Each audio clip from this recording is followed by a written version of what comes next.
People hate honesty. They say they want others to be real, when in reality they fear it. Realness exposes their own fakeness, and people can't live with their own failure, so they start hating you.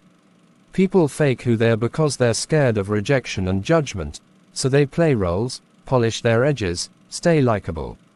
And when someone walks in and breaks that pattern, with no filter, no mask, just their raw personality, they hate it. Not because there is anything wrong with it, but because it exposes them. You remind them of everything they've buried, their own flaws and the real character they're afraid to show. They need to hide, you don't. So they start feeling inferior. Real character doesn't fit in. It contradicts itself. It's hard to control, hard to predict. That's why people don't reject you for being fake, they reject you for being real. But don't delude who you are to make others feel safe. If your presence threatens their illusion of control, good. Power doesn't come from being liked, it comes from being real, even when it costs you. And the ones who can't handle that, were never meant to be in your circle.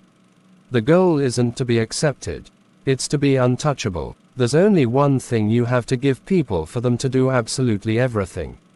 An excuse. Something that lets them hand over responsibility. Something that prevents them from being judged by others and by themselves. Imagine what you want others to do as a room.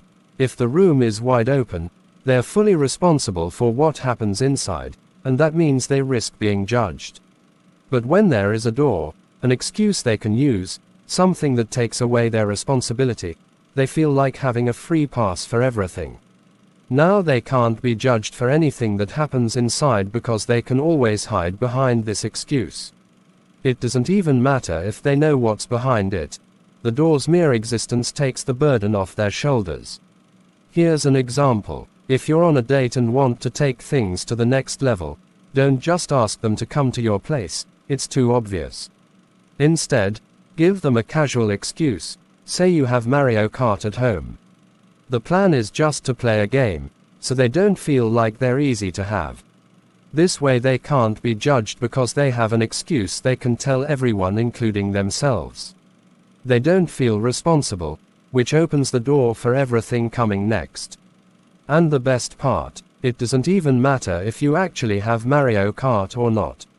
You love watching people fail. Don't lie to yourself. The scandal, the downfall, the public humiliation, it excites you. Because for 1 second, you can finally feel superior. Their collapse lifts your ego without you having to do anything. It's called Schadenfreude.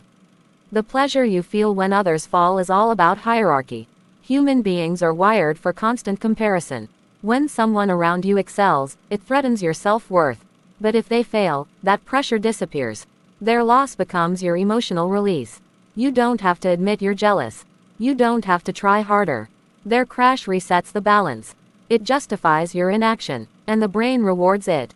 You feel smarter, safer, even superior, all without lifting a finger. Use that. Their resentment is obsession. The more they want to see you fall, the closer they follow. That's free reach, free attention, free momentum. Don't hide, provoke. Make them invest emotionally in your outcome. Because the more they wait for your failure, the more they spread your name. And if you don't fall, they built your platform with their own hands. Let their hate carry you higher. Then never come down.